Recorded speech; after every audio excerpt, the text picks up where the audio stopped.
এই ফিলিস্তিনি মুসলমানদের পক্ষে, গাজার মুসলমানদের পক্ষে, বাইতুল মুকাদ্দাসের পাহারাদার মুসলমানের পক্ষে আল্লাহ তুমি আসমানি রহমত আর ফেরেশতা পাঠাইয়া দাও।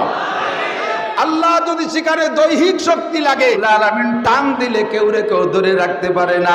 কোরআনে কারিমের ভিতরে আল্লাহ পাক কি বলেন, ফামা কানা লাহু মিন ফিআতিন ইয়ানসুরুনাহু ওয়া মা কানা মিনাল মুনতাসিরিন। তাকে সাহায্য করারও একজন মানুষ আসে নাই, আর তাকে যেভাবে ধ্বংস করে দিয়েছে আল্লাহ পাক, একটা প্রতিশোধ নেওয়ার বাণী কেউ দেওয়ার মতো নাই, পেপার পত্রিকায় লেখার কেউ নাই, ও কথা বলারও কেউ ছিল না। সময় যখন এসে যাবে মুসলমান রেডি হয়ে যাও, প্রস্তুত হয়ে যাও, এখনই সময় এসে গেছে, ডাক আসলে নেমে পড়তে হবে কাফেরদের মোকাবেলায়। জোরে বলেন ঠিক। যখনই ডাক আসবে আমার কাছে কিছু লাগবে না। আল্লাহ পাক বলেন ইয়াকুম মিনকুম ইশরুনা সাবিরুনা ইয়াগলিবু মিয়াতাইন। আল্লাহ কোনো হাতিয়ারের কথা বলে নাই, আল্লাহ কোনো অস্ত্রের কথা বলে নাই, আল্লাহ একটা অস্ত্রের কথা বলেছেন, অস্ত্রটার নাম হলো ঈমান। ইয়াকুম মিনকুম ইশরুনা সাবিরুনা ইয়াগলিবু মিয়াতাইন। আর একটা অস্ত্রের সাথে লাগবে, সেইটা হলো ধৈর্য। ঈমান আর ধৈর্যের হাতিয়ার নিয়ে যদি তোমরা 20 জন মুসলমান দাঁড়িয়ে থাকতে পারো, তোমাদের সামনে যত বড় শক্তিধর ক্ষমতাধর হাতিয়ার নিয়ে আসুক না কেন, 200 কাফের 20 জন মুসলমানের সামনে টিকতে পারবে না। কথাকার বাণীকার আল্লাহ সপ্তাহে একবার মিথ্যে কথা কয়, মাসে বছরে কোনদিন কয়? আল্লাহ কি ধোঁকাবাজ? আল্লাহ পাক রব্বুল আলামিন যেই খামসাতু আলাফি মিনাল মালাইকাতে মুসাব্বিমিন 5000 পাগড়িধারী পতাকাধারী ফেরেশতা দিয়া বদরের 313 জনকে সাহায্য কইরা কাফেরদের বিশাল বাহিনী আবু জাহেলের সাথে 1000 নয়, ফিল্ডে ছিল 1000, সারা দুনিয়ার কোটি কোটি কাফের সব ছিল আবু জাহেলের পক্ষে। কথা বলেন ঠিক কি ঠিক না?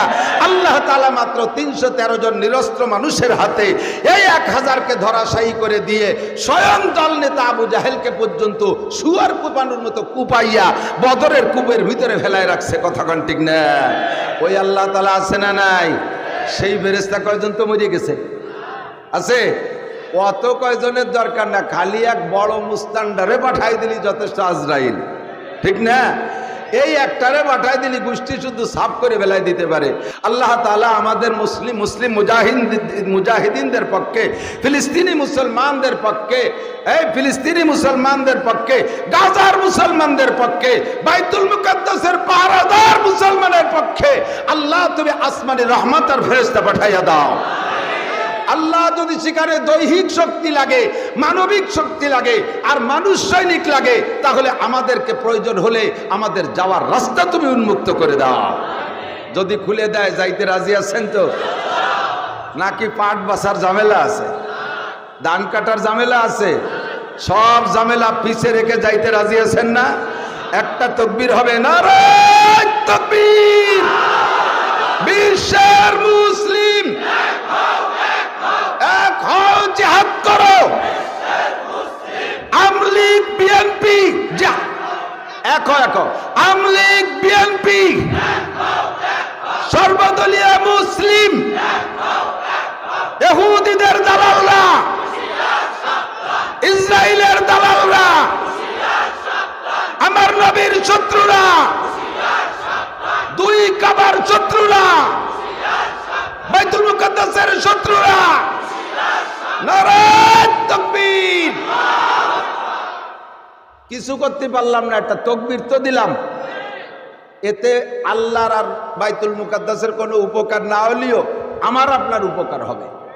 বন্ধুরে, আমার কাছে বিমান নাই, আমাদের কাছে রকেট নাই, আমাদের সরকার আমাদের ইসরায়েল ফিলিস্তিন যাওয়ার অনুমতি দেবে না, এই মুহূর্তে আরো বেশি কড়াকড়ি করবে। আমরা বাংলার জমিনে তাইকা ফিলিস্তিন আর বাইতুল মুকাদ্দাসের পক্ষে একটা স্লোগান দিলে আল্লাহর রহমতে আমাদেরও দাম বাড়তে পারে কি পারে না? যখনই কোনো প্রোগ্রাম আসবে, আমার জেনারেল ভাইরা আপনারা অপেক্ষা করেন, এগুলো সব মৌলবীকে কাম, এগুলো হুজুরদের কাম, উন্ডা স্বার্থে থাকুক, আমরা ফাঁকে দুটো সিগারেট খেয়ে নিই, আমরা আমাদের অভিযোগ করে নেই। যখন তারা শুরু হবে যখন ধরা শুরু করবে তখন মৌলবী দেখে মারবে না, তখন ফিঙ্গার দেখে মারবে। সারা বিশ্বের ফিঙ্গার জমা হয় ইংল্যান্ডের কাছে। তোমাকে ফিঙ্গার ধরে ধরে খুঁজে খুঁজা তোমার আইডি কার্ড অনুযায়ী দেখবে তুমি মুসলমানের বাচ্চা না কাফেরের বাচ্চা। তাই তোমার প্যান্ট শার্ট টাই যাই পরা থাকুক না কেন, ফিঙ্গার ধরে খুঁজে তোমাকে অ্যারেস্ট করা হবে। তোমাকে সেভাবে তারাই বিচার আদায় করে নেবে, তুই মুসলমানের বাচ্চা। কথা বলেন ঠিক ঠিক না? মুসলমানদের আর কোনো দোষ না, এর চাইতে সভ্য ভদ্র নিরীহ জাতি বিশ্বের ভিতরে আসে নাই। কারণ মুসলমানদের শব্দটা, মুসলমান নাম লেখার জন্য যে শব্দটা, এর মূল শব্দ হলো ইসলাম।